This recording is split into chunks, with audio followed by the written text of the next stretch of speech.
औज़ुबिल्लाहिमिनश्शैतानिर्रजीम बिस्मिल्लाहिर्रहमानिर्रहीम। नाज़रीन अस्सलाम वालेकुम। प्रोग्राम स्पोर्ट्स टॉक लेकर मैं हूं आपका मेज़बान मोहम्मद फ़ारूक नज़र और अपने तमाम देखने और सुनने वाले नाज़रीन को खुशामदीद कहता हूं। स्पोर्ट्स टॉक प्रोग्राम में हम बात करेंगे गुज़श्ता हफ़्ते से लेकर अब तक जो ख़ास ख़बरें रही हैं और आने वाले कुछ टूर्नामेंट्स के हवाले से बात करेंगे। सबसे जो बड़ा टूर्नामेंट आ रहा है जून में, वर्ल्ड कप फ़ुटबॉल, और उस हवाले से पूरी गहमा गहमी है। ख़ास तौर पे यूके में जो फ़ुटबॉल के शायकीन हैं उनकी नज़रें ब्राज़ील के जो वर्ल्ड कप होने वाले उस पर हैं, लेकिन जो इंडिया पाकिस्तान के नाज़रीन हैं, शायकीन हैं, वो ज़ाहिर क्रिकेट से ज़्यादा प्यार करते हैं। तो पाकिस्तान की क्रिकेट इस वक्त वैसे ग्राउंड पे तो नहीं हो रही, लेकिन जो कुछ सियासत हमारे एक खासा है पीसीबी में और बोर्ड में वो चल रही है। मोइन खान जो इससे पहले बेहसियत कोच श्रीलंका गए थे, जिसमें एशिया कप भी हुआ और T20 वर्ल्ड कप भी हुआ, उसके बाद अब उन्हें चीफ सेलेक्टर का ओहदा और मैनेजर का भी ओहदा इकट्ठा अनायत कर दिया गया है।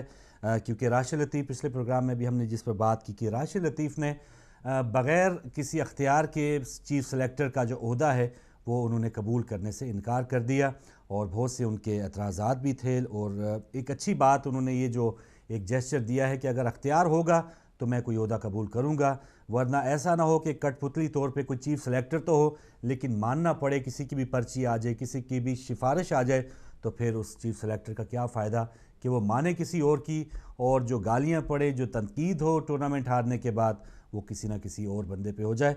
तो ये उनका एक अच्छा फ़ैसला था। मोइन खान ने आज सुबह प्रेस कॉन्फ्रेंस में कहा कि कोई इतनी बड़ी बात नहीं है, वो सारी जो जिम्मेदारियां हैं वो अदा करेंगे, और इवन जो एक कमेटी बनाई गई है, जो नया कोच बनाया जाएगा, उस हवाले से भी वो उसके सरबराह हैं। तो तीन जिम्मेदारियां मोइन खान के हक़ में आई हैं, उनके हिस्से में मिली हैं। और सबसे जो अहम नाम लिया जा रहा है वकार यूनुस का, कि वो नए कोच बनने वाले हैं। इससे पहले आपको याद होगा जब ये सारा चक्कर इस शुरू होने से पहले बाकायदा इंटरव्यूज़ भी हुए थे। मोहसिन हसन खान जो इससे पहले भी पाकिस्तान के कोच रह चुके हैं, उनका भी इंटरव्यू हुआ, वकार यूनुस का भी इंटरव्यू हुआ, और इन दोनों बड़े नामों के बाद कोई फ़ैसला होना था, लेकिन फिर अचानक मोइन खान को आर्जी तौर पे एशिया कप में और फिर बाद में T20 में कोच बनाया गया।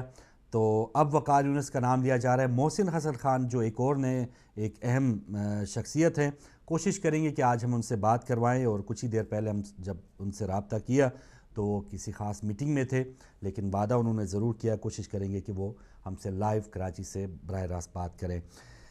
इस पर आप भी बात कीजिएगा। और इसके अलावा फिर IPL में पाकिस्तानी खिलाड़ी क्यों नहीं शामिल होते, ये तासुब है।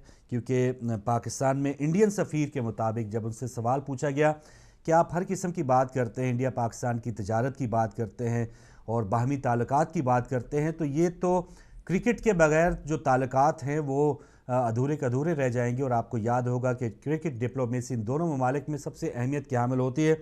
तो क्या वजह है कि कोई भी पाकिस्तानी खिलाड़ी जो है वो IPL में खेलने के लिए चुना नहीं जाता। तो उस पर इंडिया के जो सफ़ीर हैं पाकिस्तान में, उनका ये कहना था कि ये इंडियन बोर्ड का फ़ैसला होता है कि आया पाकिस्तानी खिलाड़ी कोई लेना है या नहीं लेना। सिक्योरिटी रीज़न हो सकते थे, लेकिन इन दिनों जो IPL जारी है वो तो हो रहा है UAE में है। तो इस पर भी बहुत ज़्यादा अफसोस की बात है कि पाकिस्तान की वो टीम जो T20 में तीसरे नंबर पे ICC रैंकिंग में, उसका एक भी खिलाड़ी बस एक तासुब की वजह से या किसी और मजबूरी की वजह से उसको IPL में जगह नहीं मिलती। आज 24 अप्रैल है और 24 अप्रैल एक दुनिया के बहुत ही मायानाज खिलाड़ी सचिन तेंदुलकर की आज सालगिरह का भी दिन है। 1973 को वो मुंबई में पैदा हुए 24 अप्रैल को, तो आज उनकी सालगिरह है। और जब तक हम क्रिकेट की बात करते रहेंगे, सचिन की भी बात ज़ाहिर है, वो एक ऐसे मायानाज खिलाड़ी, दुनिया के 203 टेस्ट मैच उन्होंने खेले और 463 उन्होंने वनडे मैचेस खेले। और रिकॉर्ड्स के अगर मैं नाम गिनवाना शुरू कर दूं या उसका जिक्र शुरू कर दूं तो शायद प्रोग्राम का वक्त ख़त्म हो जाए, उनके रिकॉर्ड्स ख़त्म नहीं होंगे। लेकिन उनके अलावा भी कुछ उनके हमपल्ला ऐसे खिलाड़ियों के नाम भी लिए जाते रहे हैं कि जिन्होंने तेंदुलकर के साथ साथ कोई इतनी बुरी परफॉर्मेंस उनकी भी नहीं है, जिसमें ख़ास तौर पे इंजमामुल हक है, रिकी पॉन्टिंग हैं और ब्रायन लारा हैं। एक तस्वीर है हमारी स्क्रीन पर आएगी और आपसे भी राय ली जाएगी कि इन चारों खिलाड़ियों में आपकी नज़र में, सब रिटायर्ड अब हो चुके हैं, लेकिन आपकी नज़र में ये चारों खिलाड़ियों में से नंबर 1 जो है वो कौन रहा है? तेंदुलकर, रिकी पॉन्टिंग, इंजमामुल हक या ब्रायन लारा? تو یہ میں چاہوں گا کہ وہ ہماری جو تصویر ہے وہ بھی آپ دیکھ پائیں، اور پھر آپ ٹیلی فون نمبر جب اسکرین پر دیکھیں گے تو آپ بھی اپنی رائے کا اظہار کر پائیں گے۔ یہ وہ 4 عظیم کھلاڑی ہیں ناظرین۔ بظاہر یہ نمبرنگ جو ہے وہ آپ سے جو ہے اس سے متفق ہوں یا نہ ہوں، لیکن یہ ایک عام نمبرنگ ہے۔ نمبر 1 جو لکھا گیا ہے رکی پونٹنگ ہے، اس سے آپ اختلاف بھی کر سکتے ہیں۔ سچن ٹنڈولکر نمبر 2 ہیں، پھر انضمام ہے نمبر 3، اور نمبر 4 برائن لارا۔ چاروں عظیم کھلاڑی اور چاروں ایک ایسے بیٹسمین کہ اگر یہ کریز پر ٹک جائیں تو یہ کسی بھی مخالف جو بولنگ ہے اس کو تہس نہس کرنے کے وہ کسی بھی وقت جو ہے وہ ہنر اپنے دکھا بھی چکے ہیں، اور وہ ماہر بھی ہیں۔ تو یہ تمام چاروں کھلاڑی آپ کے سامنے ہیں۔ ٹنڈولکر کی آج سالگرہ بھی ہے، تو انہی کے ذکر چھیڑنے کے ساتھ ساتھ ہم دیگر 3 کھلاڑیوں کا بھی ذکر کریں گے کہ آیا ان کا جو مقابلہ ہے وہ ٹنڈولکر کا مقابلہ کیسا رہے گا، اور ان میں سے نمبر 1، نمبر 2، نمبر 3، نمبر 4 آپ کے ذہن میں کون سے نام آئیں گے، اس پر آپ کی بھی رائے لیں گے۔ اور پھر اس کے بعد پھر ہاکی کی بات کریں تو اصلاح الدین اور شہناز شیخ کو ایک بار پھر پاکستان ہاکی کی باغ دوڑ دی گئی ہے، اور کچھ کھلاڑی ناراض بھی ہیں۔ سمیع اللہ جو کہ فلائنگ ہارس کا خطاب رکھتے ہیں، انہوں نے اس پر اعتراض بھی کیا کہ وہی دوبارہ بندرباٹ جس طرح PCB میں ہو رہی ہے اسی طرح ہاکی فیڈریشن میں بھی اسی قسم کی بندرباٹ جاری ہے۔ چند چہرے آتے ہیں، ہٹ جاتے ہیں، اس کے بعد پھر دوبارہ ایک یہ کیا کہتے ہیں میوزک چیئر کا ایک کھیل رچایا ہوا ہے، کبھی آتے ہیں کبھی جاتے ہیں، لیکن پرفارمنس آپ دیکھ لیں کہ پاکستان کی ہاکی جو ہے وہ جو بڑے بڑے ٹورنامنٹس ہوتے تھے اس میں اب وہ کوالیفائی تک نہیں کر پا رہی۔ چیمپئنز ٹرافی اب وہ نہیں کھیل پا رہی، ورلڈ کپ تک جو رسائی ہے وہ نہیں چاہ رہی، اور اب اولمپکس کا جو مقابلہ ہوتا ہے اس میں بھی رسائی حاصل کرنے کے لیے کوالیفائنگ راؤنڈ پاکستان کو کھیلنا ہے۔ تو ایک ایسی ٹیم جو ہمیشہ چلے ونر نہ سی تو وکٹری سٹینڈ پہ ضرور رہتی رہی ہے، تو ایسی ٹیم کا جو زوال ہوا ہے اس کا کون ذمہ دار ہے؟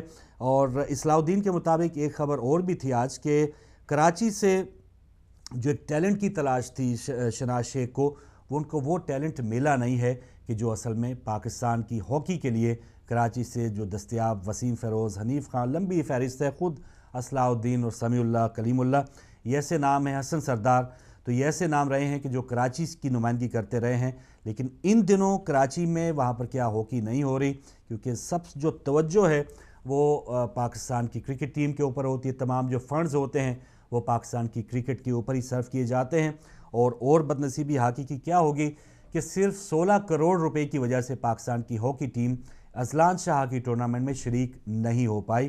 تو یہ مالی جو ضروریات ہیں ہاکی کی، جب تک ٹورنامنٹس ہی کھیلنے کا موقع نہیں ملے گا اور سیدھا جا کے کھلاڑی ورلڈ کپ یا اولمپک میں ہم ان سے کوئی توقعات رکھیں گے تو یہ بھی ہماری غلطی ہوگی۔ چھوٹے ٹورنامنٹس ان میں کھلاڑی گروم کریں گے، اوپر آئیں گے، تو تب کہیں جا کے بڑے ٹورنامنٹس میں ہم کوئی اچھی توقعات ان سے رکھ سکتے ہیں۔ تو یہ 17-16 کروڑ جو ہیں اگر وہی ایک بہت بڑا پہاڑ بن جائے کسی بورڈ کے لیے تو پھر ظاہر ہے جو تنزلی جس کا شکار ہے اس وقت ہاکی، وہ کوئی اچنبے کی بات نہیں ہے۔ تو جی ناظرین، اب ہم بات کر رہے ہیں پچھلے کوئی 3-4 جو ہم نے پروگرام کیے تھے اس میں عبدالرزاق جو پاکستانی کرکٹر مایہ ناز آل راؤنڈر ہیں، ان کی بڑی آپ نے پذیرائی کی، اور بلکہ یہ مطالبہ تک کر دیا ہمارے بورڈ سے اور جو بھی کرکٹ کی کرتا دھرتا ہے کہ عبدالرزاق اور عمران نذیر کو ٹیم میں واپس آنا چاہیے۔ تو کچھ ہی دیر میں ہم آپ کو ایک کلپ دکھائیں گے جس میں عبدالرزاق ایک اپنے عروج پہ ہیں اور اس بولر کی پٹائی کر رہے ہیں کہ جو وہ بھی اپنے عروج پر تھا، اور جس کا نام گلین میکگرا، آسٹریلیا میں ایک ون ڈے میچ ہوا اور اس میں اس نے ایک اوور میں 5 چوکے لگائے۔ مشہور زمانہ میکگرا کو پتہ نہیں چل رہا تھا کہ یہ میں کہاں بال پھینکوں جہاں پر عبدالرزاق اس کو ہٹ نہ کر پائیں۔ تو یہ باؤنڈریز جو ہیں عبدالرزاق کی وہ بھی دیکھنے کے قابل ہیں، اور بل لوری کی جو کمنٹری ہے وہ بھی سننے کے قابل ہے۔ تو یہ دونوں چیزوں کا جب امتزاج ہو، ماردار ہو، تو پھر آپ دیکھیے اس سے محظوظ ہوں، اور کچھ ہی دیر میں ہم واپس آتے ہیں۔